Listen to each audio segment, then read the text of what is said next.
부산, 울산, 경남의 시민단체들이 동남권 관문공항 건설을 요구하며 100만 명 서명운동에 나섰습니다. 신공항 문제와 관련해서 부울경 시민단체가 한 목소리를 내기는 이번이 처음 있는 일입니다. 이만은 기자가 보도합니다. 부산, 울산, 경남 지역 교수와 시민단체 대표 등으로 구성된 동남권 관문공항 추진 100만 국민청원본부가 출범했습니다. 김해 신공항 반대와 동남권 관문공항 건설을 요구하며 오는 25일부터 한 달 기한으로 100만 명 서명운동에 돌입할 계획입니다. 신공항 필요성이 발제되고 추진된 지 10여 년 만에 부울경 시민들이 한 목소리를 내기는 이번이 처음입니다. 이제는 몇 년 전에 비해서 시민들의 의식이 굉장히 많이 바뀌었고, 이 김해공항 부분에 대한 할주로 문제라든지 여러 안정성들, 특히 안전성 이런 것들에 대한 우려를 굉장히 많이 하시고. 지난 2016년 결정된 김해 신공항 계획은 지역 갈등을 회피하기 위한 정략적 졸속 결정이었다며 즉각 폐기하라고 주장합니다.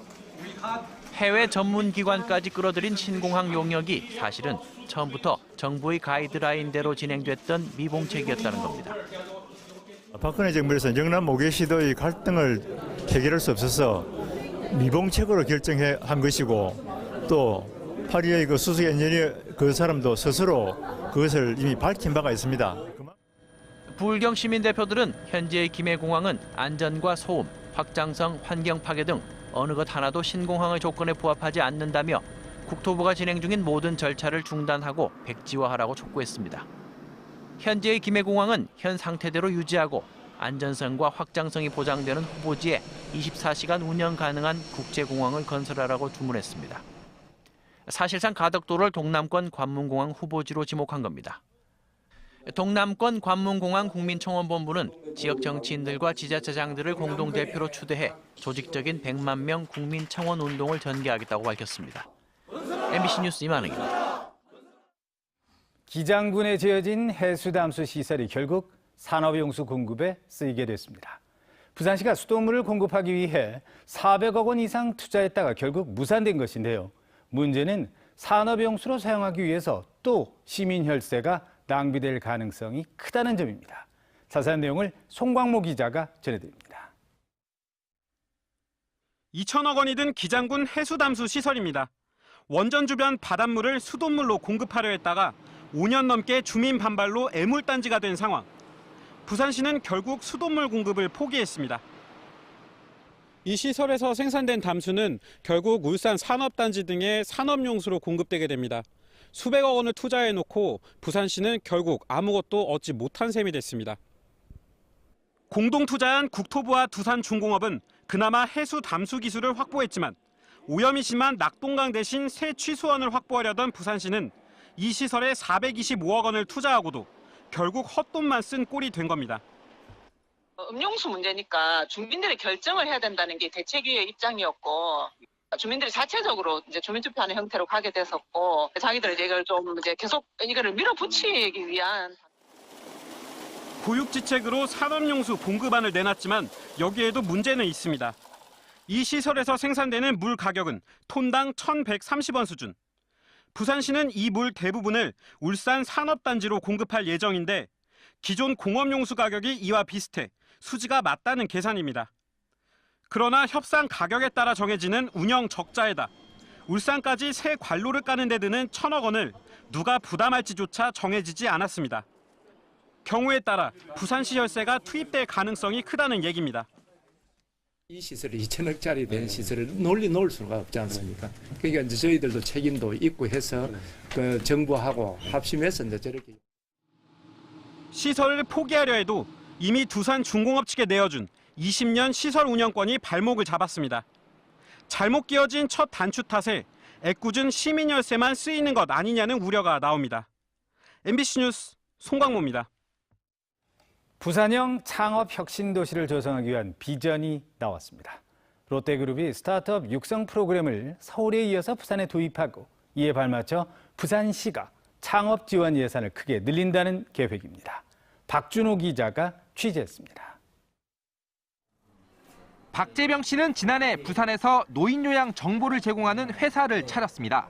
2만 곳이 넘는 요양시설의 등급과 가격, 평가를 볼 수 있는 앱도 출시했습니다. 요양원에 대한 정보들이 참 없더라고요. 그런 거를 우리가 제공을 하자라는 취지에서 이제 이 서비스를 하게 됐습니다. 홍콩에서 전기차 사업을 꿈꾸던 외국인도 최근 부산에서 관련 사업을 시작했습니다. Especially in Busan, because we can see the charging numbers in Busan is much less compared with Jeju Island and Seoul. So we have a big opportunity to expand here. So that's our main drive in Korea. 기술 혁신, 4차 산업혁명을 고민하는 창업 기업은 그동안 서울이나 수도권에 기반을 두는 경우가 많았습니다. 이 같은 수도권 쏠림 현상을 해소하기 위해 롯데가 지역 혁신 창업 기업 10곳을 선정해 초기 투자금과 함께 사무실을 지원하기로 했습니다. 처음에 창업을 합니다만 그 후에 성장하는 데 상당히 많은 애로사항들이 있습니다. 저희는 그 데스밸리라고 얘기를 하는데요. 그 데스밸리를 효과적으로 좀 건널 수 있도록 하는. 부산시도 이참에 창업 펀드를 현재 3,400여 원에서 3년 뒤에는 5천억 원으로 늘리고 지역별 창업밸리도 조성하기로 했습니다. 부산의 젊은 청년들이 갈수록 지역을 이탈하는 가운데 부산형 창업 지원 프로그램이 또 다른 사업 기회를 제공하고 지역 일자리도 늘릴 수 있을지 주목됩니다. MBC 뉴스 박준호입니다. 네, 다음은 오늘 신문 읽기 순서입니다. 먼저 부산일보부터 보겠습니다. 부산 지역 4년제 대학의 졸업자 월 평균 초임이 수도권 대학들보다 적다는 내용을 일면 머릿 기사로 전하고 있습니다. 조사에 따르면 부산 4년제 일반 대학 졸업자의 평균 취업률은 60.9%로 수도권보다 3.9%포인트 낮았고 부산의 대학 졸업자의 급여가 월 평균 236만 원으로 수도권의 273만 원보다 37만 원이나 적었다고 합니다. 이런 현상은 자동차, 조선 등 지역 주력 산업 부진이 취업의 질적 하락에 영향을 준 것으로 분석하고 있습니다. 신면에 있는 기사입니다. 환경부가 자원 낭비를 막겠다며 시행하고 있는 녹색 제품 의무 구매 제도가 오히려 예산 낭비를 부추긴다는 내용입니다. 부산시가 지난해 정부 합동평가 지표 녹색 제품 구매 실적 순위가 2위로 밀려나자 구청과 군청이 구매 실적에 순위를 매기기 시작했고 이에 따라 구청 내부에선 실제 수요보다 더 많은 제품을 구매하는 등 실적과 예산 부담에 대한 볼멘 목소리가 나온다는 지적입니다. 네, 이번엔 국제신문입니다. 3.1운동 100주년인 올해 부산에서 한 집안이 독립유공자 3명을 배출하는 기록이 나올지에 관심이 모아진다는 소식을 이면 기사로 다뤘습니다. 부산보훈청이 지역 독립운동가이자 여성의열단원인 박차정 의사의 둘째 오빠 박문호 선생의 독립유공자 신청이 이루어졌다고 밝혔는데요. 박차정 의사의 첫째 오빠인 박문희 선생이 지난해 11월 이미 독립유공자로 인정을 받으면서 이번 유공자 서운이 이루어지면 부산에선 유일하게 한 집안 3명의 독립유공자를 배출한 사례가 된다고 전하고 있습니다. 네, 마지막으로 국면에 있는 기사입니다. 노포터미널 등 장거리 택시 이용객이 많은 곳에서 여전히 일부 택시기사들이 손님을 독점하는 행태가 여전하다는 소식을 다루고 있습니다. 경찰이 수년 전 수사에 나서 조폭 개입과 집단 간 다툼 문제로 무더기 입건을 하기도 했지만 이런 형태가 여전하고 행정적으로 처벌할 규정도 없어서 감독할 방안이 없다고 지적하고 있습니다. 지금까지 오늘 신문 읽기였습니다. 제법 굵은 빗방울이 떨어지고 있습니다. 남해안에는 바람도 강하게 불고 있는데요. 저기압이 남해상을 지나면서 남해안에는 온난다습한 공기가 유입되고 있습니다. 따라서 부산을 포함한 남해안 지역에는 겨울비답지 않게 많은 양의 비가 오겠고요. 중부 내륙으로는 대설주의보가 내려진 가운데 많은 눈이 내려 쌓이겠습니다. 오늘 전국적으로 내리는 눈비 소식에 건조특보는 모두 해제된 상태입니다. 예상되는 비의 양은 10에서 40mm 정도가 되겠고요. 늦은 오후까지 오다가 밤에는 그칠 것으로 예상됩니다. 오늘은 절기 우수이자 정월 대보름입니다. 비가 그친 뒤에도 구름이 많이 끼겠는데요. 부산은 오늘 오후 5시 41분경, 울산은 5시 40분경 구름 사이로 뜨는 보름달을 볼 수 있을 것으로 예상됩니다. 부산의 아침 기온은 5도로 출발하며 기온이 크게 낮지는 않습니다. 다만 해안가를 중심으로는 강한 바람을 주의하셔야겠고요. 낮 기온은 최고 12도까지 올라 어제보다 조금 높겠습니다. 경남 전적의 아침 기온도 영상권에서 출발하고 있습니다. 한낮 기온은 양산 13도, 울산 10도, 창원은 9도 안팎까지 오르겠습니다. 남해 동부 해상에는 강한 바람과 함께 천둥 번개가 치는 곳이 있겠습니다. 물결은 최고 3m까지 높게 일겠습니다.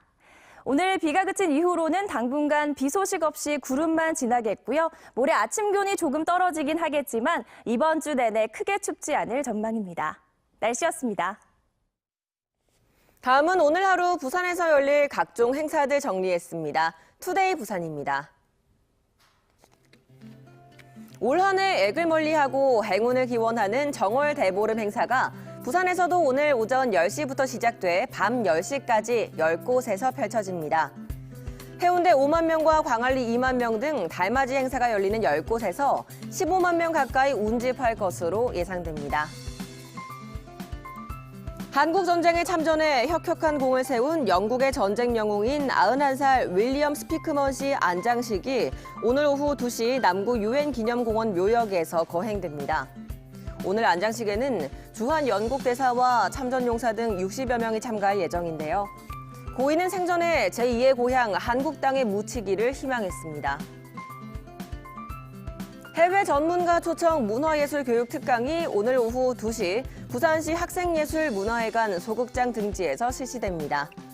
교직원과 교육 전문직 160여 명을 대상으로 열릴 오늘 특강에는 콜롬비아 몸의 학교 설립자인 현대무용가 알바로 레스트레포 씨가 강사로 나서 몸과 예술교육자의 정신과 포용적 삶을 위한 춤을 주제로 소통하는 시간을 갖게 됩니다. 지금까지 투데이 부산이었습니다. 다음은 한 주간의 시정 소식과 뒷이야기를 알아보는 시정 브리핑 순서입니다. 부산시가 2032년 올림픽 유치를 위한 국내 후보도시 경쟁에서 고배를 마셨습니다. 섣불리 유치전에 뛰어들어 준비가 부족했다는 지적이 나오고 있는데요. 이두원 기자가 자세히 짚어드립니다. 네, 한 주간의 시정 소식을 키워드로 알아보겠습니다. 첫 번째 키워드는 올림픽 유치, 세 번째 고배입니다. 부산시가 2032년 하계올림픽 국내 유치 신청도시 선정에서 서울시에 저 세 번째로 문턱에도 가보지 못하고 뜻이 좌절됐습니다. 부산시는 서울시와의 2032년 하계올림픽 공동 유치를 제안했는데요. 한반도 전체가 하나의 도시가 돼 세계적인 평화 이벤트를 만들어낼 수 있을 것이라고 호소했습니다. 하지만 대의원 투표에서 부산은 34대 15로 져 아쉬움을 삼켜야 했는데요. 대시민 홍보나 여론 결집 노력이 부족했고 유치 논리 마련 전략도 치밀하지 않아 당연한 결과였다는 지적이 나오고 있습니다. 두 번째 키워드는 가덕 신공항 행보는입니다. 문재인 대통령이 부산을 방문해 가덕 신공항 관련 발언을 하면서 부산시가 본격적인 추진 행보에 나섰는데요. 지난 13일 부산을 방문한 문재인 대통령은 불경 신공항 검증 결과를 놓고 5개 광역자치단체의 뜻이 하나로 모아진다면 결정이 수월해질 것이라고 밝혔습니다. 이에 대해 부산시는 대구 경북과의 갈등이 없다면 가덕 신공항이 가능할 것으로 보고 오거돈 시장이 대구 통합 신공항을 적극적으로 지지한다고 밝혔는데요. 대구 경북 시도민의 염원인 대구 통합 신공항 추진을 적극적으로 지지합니다. 이를 위해서 필요한 역할이 있다면 마다하지 않겠습니다. 하지만 섣불리 다른 도시 현안을 언급해서 갈등만 키우지 말고 김해 신공항 검증 결과를 총리실에서 검토하도록 부산만의 길을 가는 게 낫다는 지적이 나왔는데 부산시가 이 부분을 잘 생각해 봐야 합니다. 마지막 키워드는 당뇨병 총회 예산 쥐꼬리입니다. 올해 12월 부산에서 열리는 국제당뇨연맹 세계총회가 무산될 위기에 처했는데요. 국제당뇨연맹이 보건복지부 지원 예산이 턱없이 적다며 올해 부산총회 개최를 철회하고 아시아 다른 도시 개최를 검토하고 있습니다. 이번 대회는 1,000억 원에 이르는 경제 파급 효과가 기대돼 부산에 유치됐으나 보건복지부가 지원해야 할 예산 10억 원 가운데 1억 원만 확보됐는데요. 부산시가 마련한 예산의 절반 수준밖에 못 내놓겠다는 보건복지부는 어느 도시나 유치를 희망하는 세계적인 학술 행사이지만 부산에서 열린다는 이유로 지역 행사로 치부하고 있는 것은 아닌지 의문입니다. 지금까지 시정브리핑이었습니다. 해운대의 한 호텔 수영장에서 초등학생이 수영을 하다 물에 빠져 의식을 찾지 못하고 있습니다. 당시 안전요원 2명이 현장에 있었지만 사고를 막지 못했습니다. 류재민 기자가 취재했습니다. 한 어린이가 수영장 주변을 따라 물장구를 치며 오더니 물속으로 들어갔다 올라오지 않습니다. 잠시 뒤 남성 2명이 아이를 급하게 건져 올리고 안전요원이 달려와 심폐소생술을 실시하지만 이미 물에 빠진 지 12분이나 지난 뒤였습니다. 병원으로 옮겨진 13살 이모군은 여전히 의식을 찾지 못하고 있습니다. 애가 사실 3분이든 4분이든 그럴 때 발견됐으면 저렇게 되진 않잖아요. 저렇게 긴 시간을 저렇게. 이 호텔 수영장에서 6달째 강습을 받았던 이군은 자유수영 연습을 하던 중이었습니다. 수심은 이군 키의 절반 수준인 불과 70cm. 하지만 발견 당시 15cm 높이 철제 계단에 팔이 끼어 있었던 상태였습니다. 이군 주변으로 이곳 호텔 수영장 이용객 10명 정도가 있었지만 10분 넘게 이군이 물에 빠져 나오지 못하는 걸 알지 못했습니다. 안전요원 2명이 있었지만 한 명은 사고를 목격하지도 못했고 다른 한 명은 수영 강습을 하고 있었습니다. 강사가 안전요원 일을 겸해서 하고 있었다라고 이야기하거든요. 강습을 하고 있는 사람이 안전요원 역할을 한다는 것은 인정할 수가 없잖아요. 지난달에도 부산 영도구에서 생존 수영 수업을 받은 해사고 2학년 학생이 물에 빠졌다 여드레 만에 숨을 거두고 말았습니다. 실내 수영장에서 학생들의 사고가 잇따르자 안전관리를 강화하자는 목소리가 높아지고 있습니다. MBC 뉴스 류재민입니다.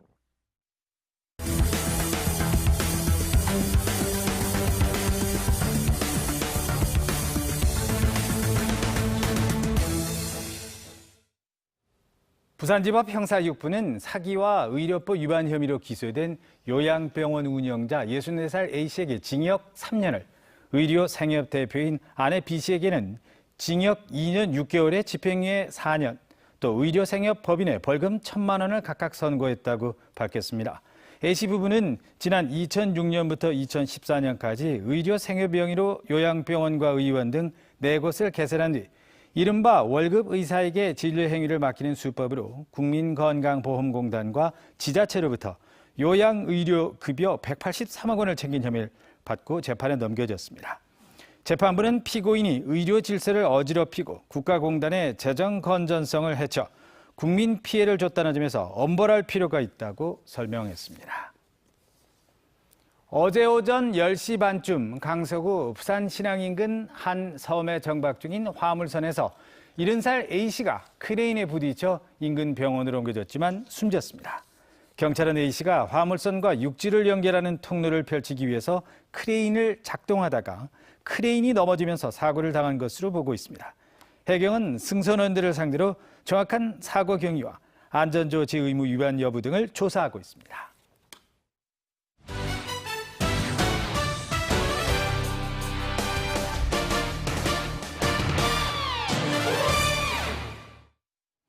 롯데자이언츠 이대호 선수가 3년 연속 한국 프로야구 최고 연봉 자리를 지켰습니다. 2017년 국내 무대 복귀해서 FA로 역대 최대 규모인 4년 150억 원의 롯데와 계약한 이대호는 연봉 25억 원으로 올해도 연봉 킹 자리를 유지했습니다. 이외에도 손아섭이 15억 원으로 4위를, 민병헌이 12억 5천만 원으로 10위를 차지했고 구단별 평균 연봉에서도 롯데가 1억 9,583만 원으로 10개 구단 중 가장 높았습니다. 프로농구 부산 KT가 만년 꼴찌에서 돌풍을 일으키면서 시즌 초반 2위까지 오르기도 했지만 줄부상의 외국인 선수들의 부진까지 겹치면서 6강 플레이오프 진출에 빨간불이 켜졌습니다. 현재 5위와 반 게임 차, 6위와 한 게임 차에 불과한 단독 4위를 지키고 있는 부산 KT는 열흘간의 휴식기를 거친 뒤 마지막 6라운드에서 피말리는 플레이오프 경쟁을 치러야 합니다. 부산은 노장 콤비인 김영환과 마커스 랜드리를 중심으로 최대한 컨디션을 끌어올려 선두권 복귀로 봄농구에서의 활약을 다짐하고 있습니다. 김해공항의 부산 싱가포르 직항 노선이 드디어 신규 취항합니다. 실크에어는 오는 5월부터 주 4회 부산 김해공항과 싱가포르 창의공항을 오가는 정기 직항 노선을 개설하기로 했습니다. 이는 김해공항의 최장거리 노선이자 유일한 중장거리 노선으로 부산시는 시민들이 싱가포르 환승망을 이용할 수 있어 더욱 편리해질 것이라고 밝혔습니다. 부산교육청이 용지 확보가 어려운 원도심 등 공립유치원 확충이 곤란한 지역에 5개 매입형 유치원 설립을 추진합니다. 교육청은 다음 달 공모를 한 뒤 유치원 선정위원회와 교육부 심사를 거쳐 올해 상반기 중 매입할 사립유치원을 선정하고 오는 2022년까지 공립유치원 취원율을 40%로 끌어올리겠다고 밝혔습니다. 대상 유치원은 자가 소유, 단독 건물, 6학급 이상 등의 조건을 갖춘 부산 지역 사립유치원입니다.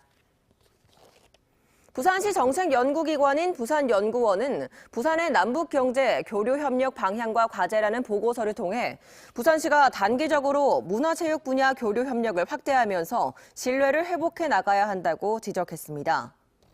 중장기로는 항만물류, 수산과 금융, 관광, 스마트시티 등 부산이 강점을 가진 분야를 중심으로 경제협력을 강화해야 한다고 주장했습니다. 지난해 건조된 수산과학조사선 탐구 22호가 올해부터 해역조사에 본격 투입됩니다. 국립수산과학원은 지난해 11월 건조된 1,450톤급 탐구 22호의 시범 운항을 마무리한 뒤 이달부터 연근해 수산자원 조사에 투입할 예정이라고 밝혔습니다. 제법 굵은 빗방울이 떨어지고 있습니다. 남해안에는 바람도 강하게 불고 있는데요.